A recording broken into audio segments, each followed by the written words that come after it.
Hello guys, কেমন আছো সবাই? আশা করছি সবাই খুব ভালো আছো।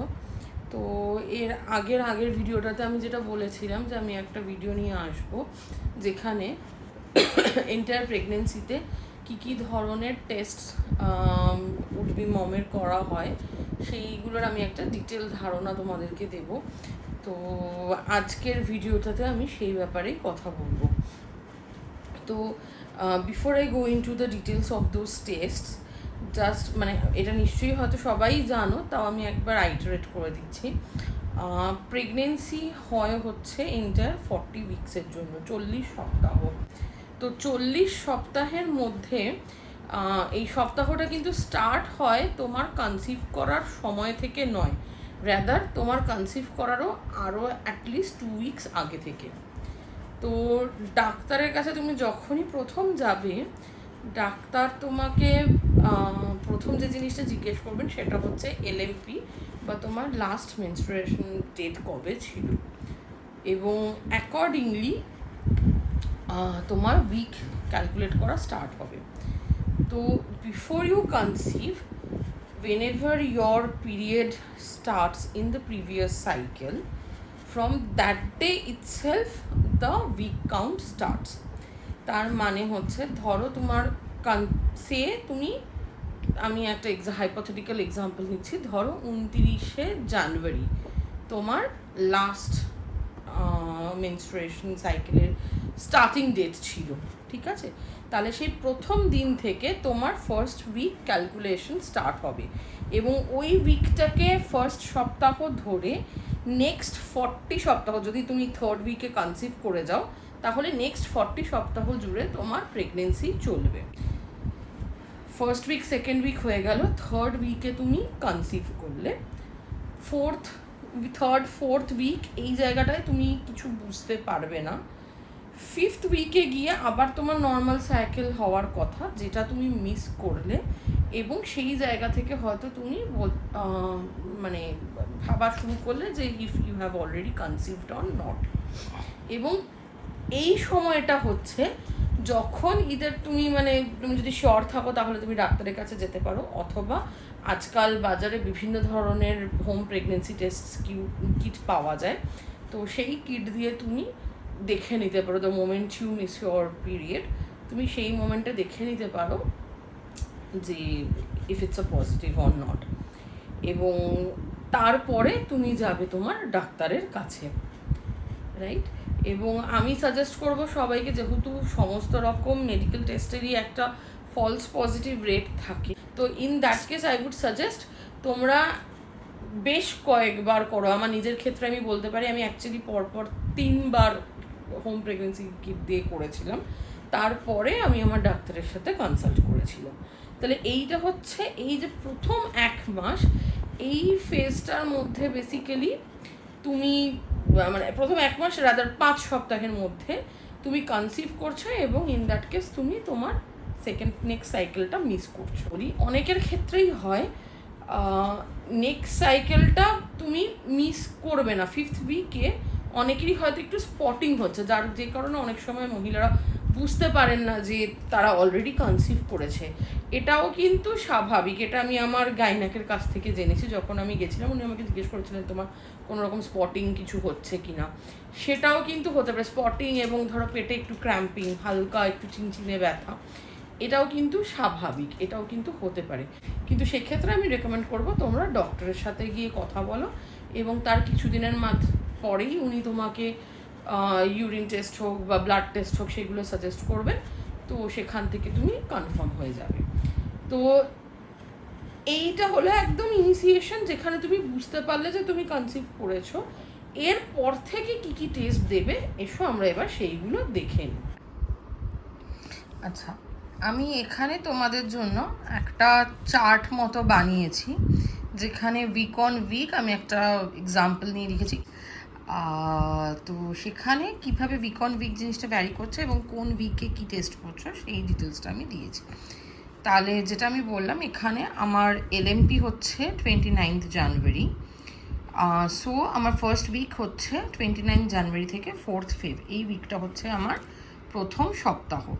সেকেন্ড সপ্তাহ again continues till 11th February.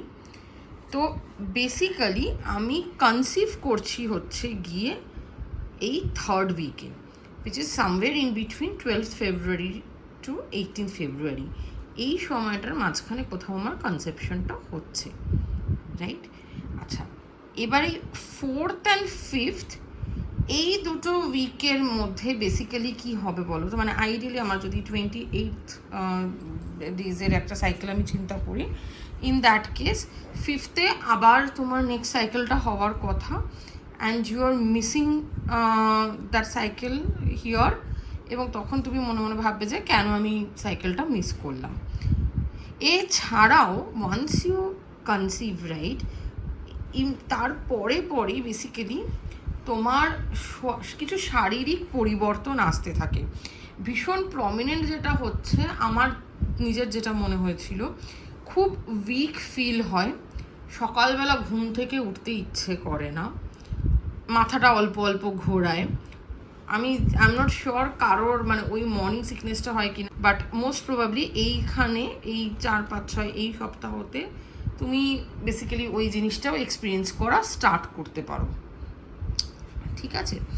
তো মানে তোমার মধ্যে কিছু শারীরিক চেঞ্জেস আসবে যেটা তোমাকে হিন্ট দেবে যে তুমি হয়তো কনসিভ করেছো। আর প্রেগনেন্সি জানো যেহেতু 40 উইকস, তো ওটাকে বেসিক্যালি 3টে ট্রাইমেস্টারে ব্রেক করা হয়। ফার্স্ট ট্রাইমেস্টারে হচ্ছে তোমার first, second and third month পরে, and that continues from week 1 to week 13, ঠিক আছে? যার মধ্যে ফার্স্ট, সেকেন্ড, থার্ড, ফোর্থ এটা হচ্ছে তোমার ফার্স্ট মান্থ যেখানে তুমি কনসিভ করছো। 5th to 8th এটা হচ্ছে তোমার সেকেন্ড মান্থ যেখানে কিন্তু তোমার বেবির হার্টবিট বুঝতে স্টার্ট করা যায়, হার্টবিট বোঝা যায় বেবির। অ্যান্ড 9th to 13th এই 5 সপ্তাহ হচ্ছে তোমার থার্ড মান্থ যেখানে তোমার বেবির অর্গ্যান এবং স্ট্রাকচারাল গ্রোথ শুরু হয়ে যায়, ঠিক আছে? আস্তে আস্তে অর্গ্যানগুলো ডেভেলপ করা স্টার্ট করে।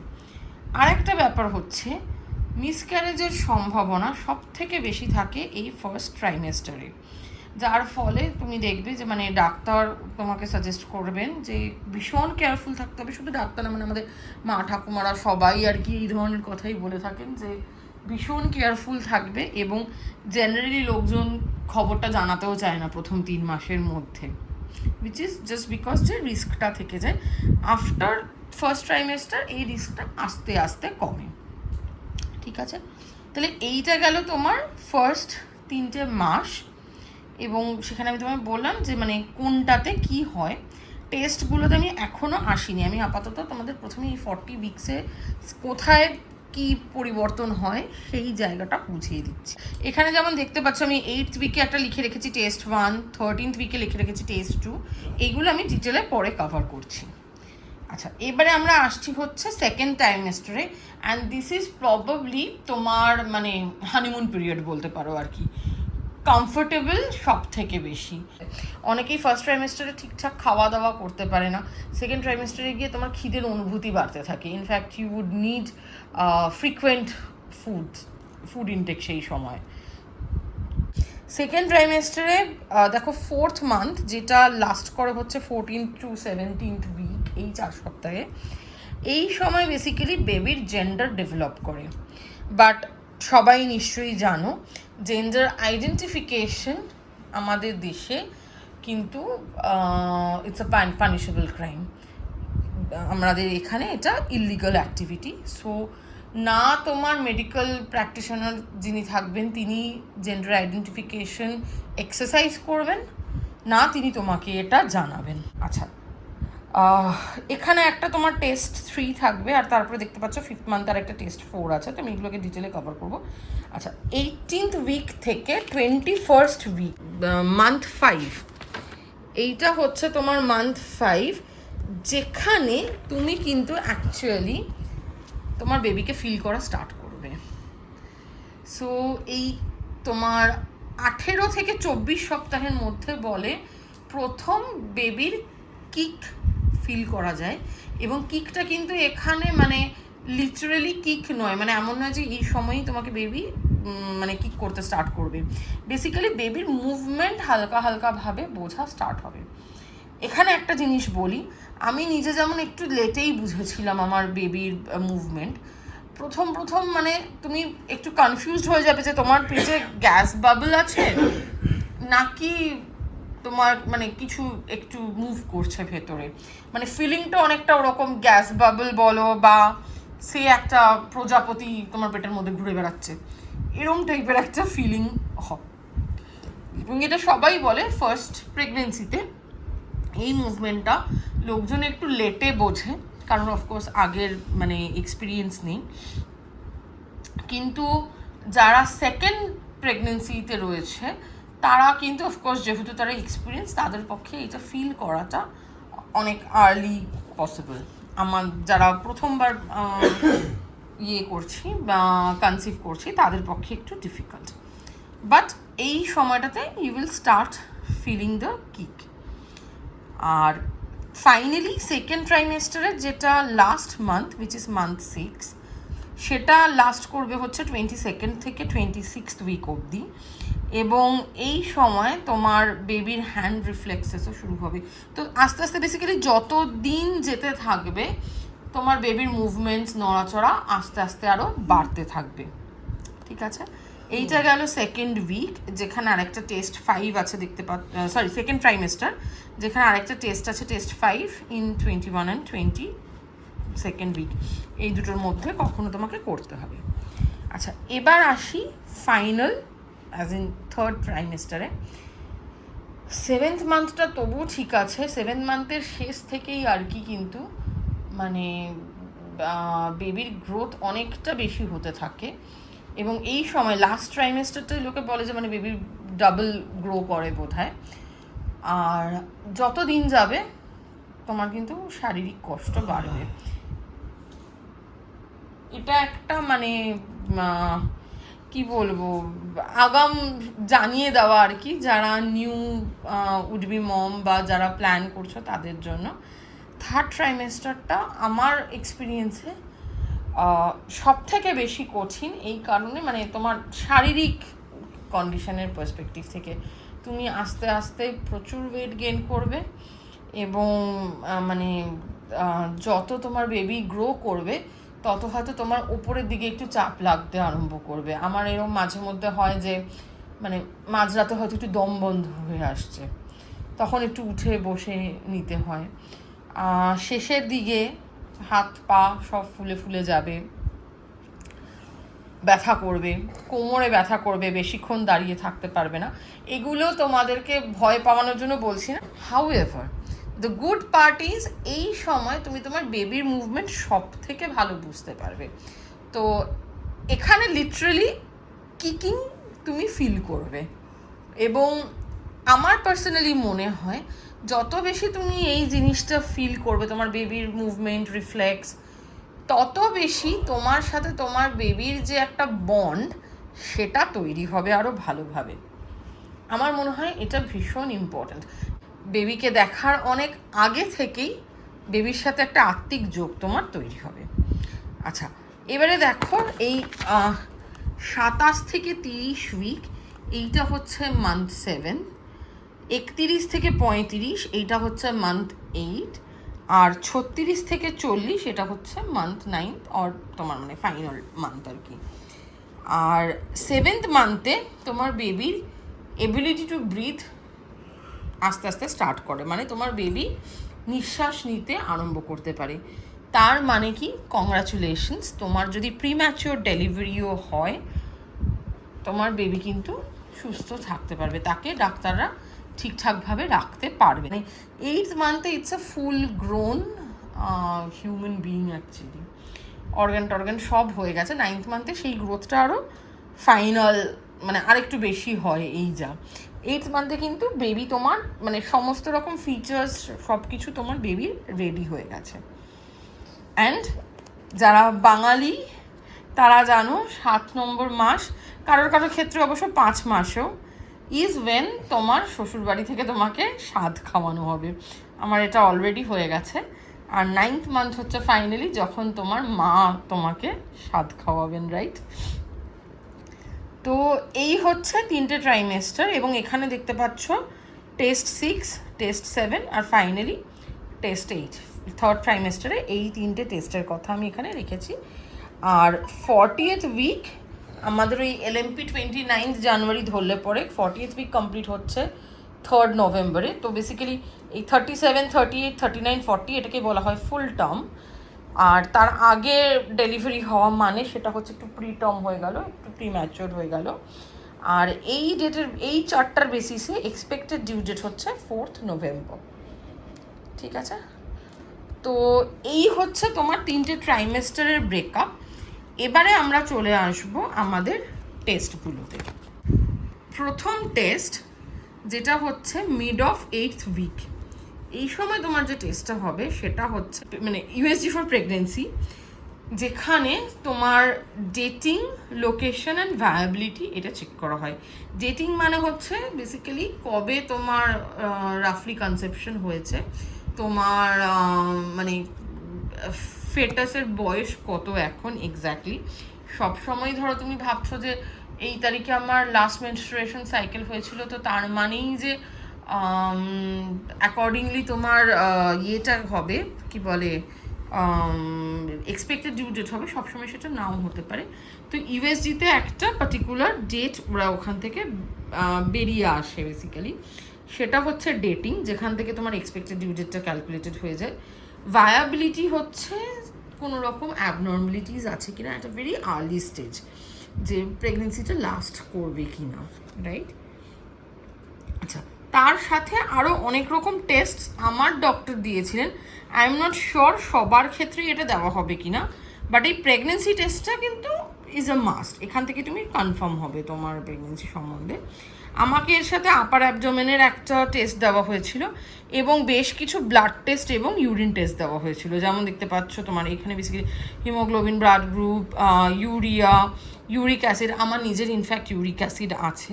তো আমার মনে হয় এই টেস্টগুলো দেওয়া এই কারণে যে তোমার যদি কোনো স্পেসিফিক অসুস্থতা থাকে, সেক্ষেত্রে ডাক্তার যাতে অ্যাকর্ডিংলি সেটাকে ট্রিট করতে পারেন। কারণ জানো অবশ্যই যে প্রেগনেন্সিতে তো সমস্ত রকম ওষুধপত্র খাওয়া যায় না, অনেক রকম রেস্ট্রিকশন থাকে তোমার বেবির জন্য। রেডিওলজি পার্সপেক্টিভ থেকে বলি, মানে এক্স-রে, স্ক্যান, এই জিনিসগুলো একদমই করা যায় না, কোনো রকম রেডিয়েশন তোমার শরীরে দেওয়া যাবে না। তো সেই জিনিসগুলো মাথায় রেখে হয়তো ডাক্তারদের এই টেস্টগুলো করতে হয়। এগুলো একদম রুটিন টেস্ট। এইটা হচ্ছে যেমন ধরো তোমার এই T3, T4, TSH, যেটা হচ্ছে থাইরয়েডের টেস্ট। আমি সবকটা জানি না।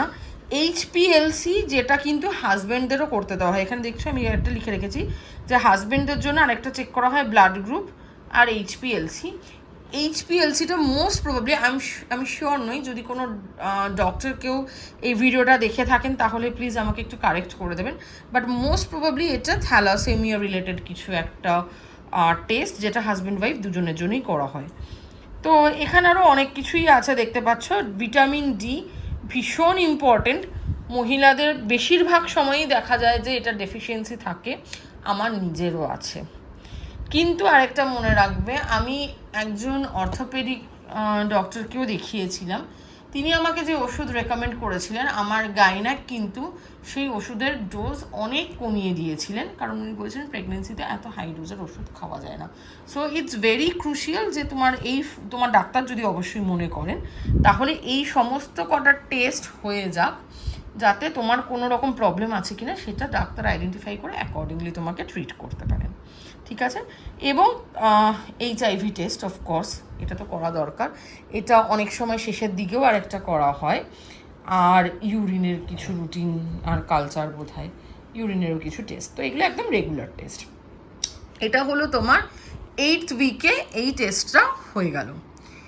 এরপরে 13th উইকে তোমার সেকেন্ড টেস্ট হবে, যেটাকে বলা হয় first trimester combined screening test. আশা করছি দেখতে পাচ্ছ, first trimester combined screening test. এই টেস্টটা করা হয় একটা আর্লি স্টেজ বোঝার জন্য যে তোমার বেবির মধ্যে ডাউন সিনড্রোমের কোনো সিমটম আছে কি না, এবং এই টেস্টটাতে কিন্তু USG as well as blood test দুটোই করা হয়। তবে আরেকটা জিনিস বলে রাখি, এই টেস্টটাতে ডাউন সিনড্রোমের রিস্ক কিন্তু পুরোপুরি বোঝা পসিবল নয়, যার ফলে অ্যানোমালি টেস্ট বলে আরেকটা টেস্ট হয় যেটাও ভীষণ ক্রুশিয়াল। সেটাতে যে কোনো রকম অ্যানাটমি রিলেটেড কিছু রিস্ক এবং অন্য ধরনের আর কোনো রিস্ক আছে কিনা সেইগুলো ক্লিয়ারলি বোঝা যায়। যার ফলে তুমি এই টেস্টটা যখনই করাবে তুমি দেখবে ওখানে লেখা থাকবে যে মানে এখনই পুরোটা বলা যাচ্ছে না, পরে আবার এই টেস্টটা করার জন্য রেকমেন্ড করা হচ্ছে, but this is at a very early stage. আচ্ছা, এই টেস্টটা আমি করতে পারিনি কারণ 13th উইক আমার হিসাবে ছিল হচ্ছে, এখানে দেখতে পাচ্ছ 22 এপ্রিল থেকে 28 এপ্রিল, এই সময় আমরা ওই লকডাউনের মধ্য দিয়েছিলাম এবং খুব স্ট্রিক্ট লকডাউন, করোনা প্রথম চালু হয়েছে, এরকম অবস্থা, একটা ভয়ের ব্যাপার ছিল, ফলে এই টেস্টটা আমার হয়নি। তো যে ডক্টরকে দিয়ে আমার এই টেস্টটা করানোর কথা ছিল, ডক্টর কাঞ্চন মুখার্জি, খুব রিনাউন্ড একজন, মানে উনি নিজেও গাইনোকোলজিস্ট, কিন্তু উনি মেনলি যেটা করেন সেটা হচ্ছে প্রেগনেন্সি রিলেটেড সমস্ত রকমের ইউএসজি। তো উনি সেই সময় এই টেস্টটা করেননি, এটার বদলে, এবং এটা ইটস অ্যাবসলিউটলি ফাইন, এই 13th উইকের টেস্টটা যদি মিস আউট হয়ে যায় সেক্ষেত্রে there is something called a quadruple test, যেটা এখানেই টেস্ট 3-তে দেখতে পাচ্ছ। সেটা হয় হচ্ছে 16 থেকে 19 সপ্তাহের মধ্যে কখনো। তো যদি তুমি ওই 13th উইকের ফার্স্ট ট্রাইমেস্টার কম্বাইন্ড স্ক্রিনিং টেস্টটা মিস করো, তাহলে পরে ইট ইজ রেকমেন্ডেড যে তুমি 16 থেকে 19 সপ্তাহের এই কোয়াড্রুপল টেস্টটা করবে। এবং এই কোয়াড্রুপল টেস্টটাও কিন্তু ইউএসজি প্লাস ব্লাড টেস্ট। এখানেও দেখা হয় তোমার ওই ডাউন সিনড্রোম বা আর অন্য কোনো ধরনের রিস্ক আছে কিনা, এবং বেবির অ্যানাটমিও, বেবির মুখ আরও অনেক কিছু জিনিস সেগুলো ঠিকঠাক তৈরি হচ্ছে কিনা, সেই মানে এই মানে যে জিনিসগুলো এর মধ্যে অলরেডি গ্রো করে যাওয়ার কথা সেইগুলো ঠিকঠাক গ্রো করেছে কিনা সেইটা এই টেস্টে দেখা হয়, রাইট? আচ্ছা, এর মধ্যে আরেকটা যেটা এই ওপরে আমি লিখে রেখেছি, within 18th to 20th week, এর মধ্যে কিন্তু তোমাকে একটা টিটেনাস টক্সয়েড ইনজেকশনও নিতে হবে, বেসিক্যালি টিটেনাস। এবং সবাই জানো টিটেনাস নিলে কিন্তু বেশ ব্যথা হয়, হাতে দেওয়া হবে 2 দিন মতো, কিন্তু তোমার হাতে বেশ ব্যথা থাকবে।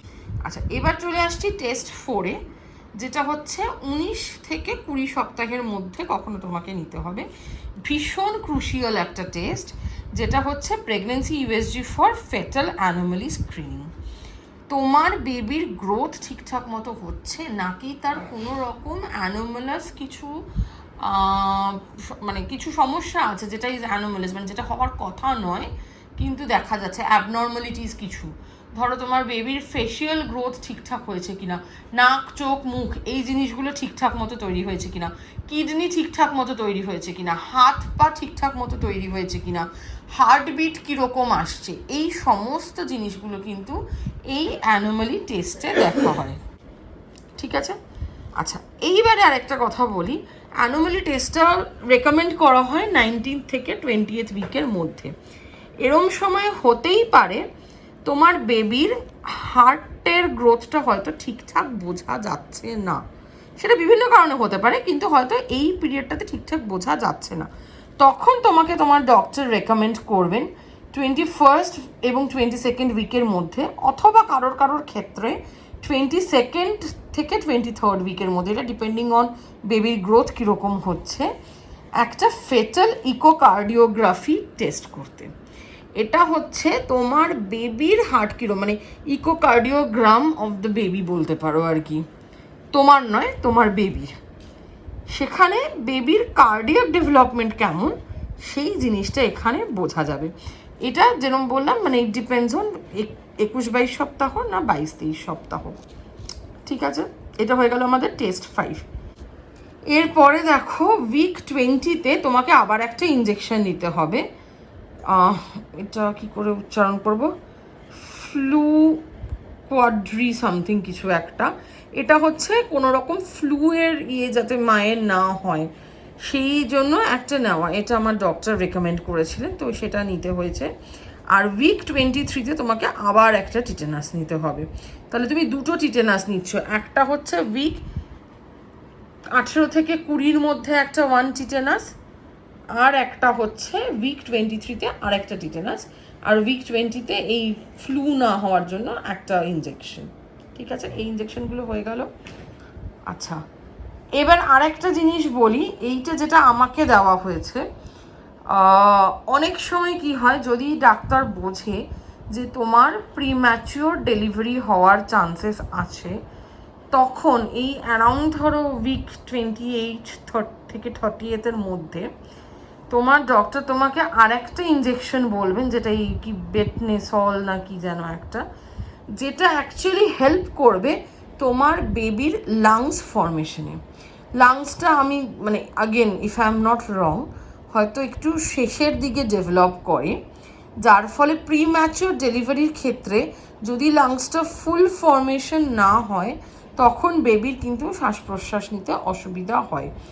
যে কারণে ইটস ভেরি ইম্পর্ট্যান্ট এই ইঞ্জেকশনটা নেওয়া, এবং এটা দুটো ইঞ্জেকশন নিতে হয় 24 আওয়ার্সের গ্যাপে, একদিনের গ্যাপে, যাতে তোমার বেবির লাংসটা ঠিকঠাক ফর্ম করে যায় in case you have a risk of having early pregnancy. হ্যাঁ, এবারে আমরা চলে এসেছি টেস্ট 6-এ, যেটা হচ্ছে 28 থেকে 29 সপ্তাহের মধ্যে নিতে হবে। এইটা হচ্ছে তোমার ব্লাড টেস্ট।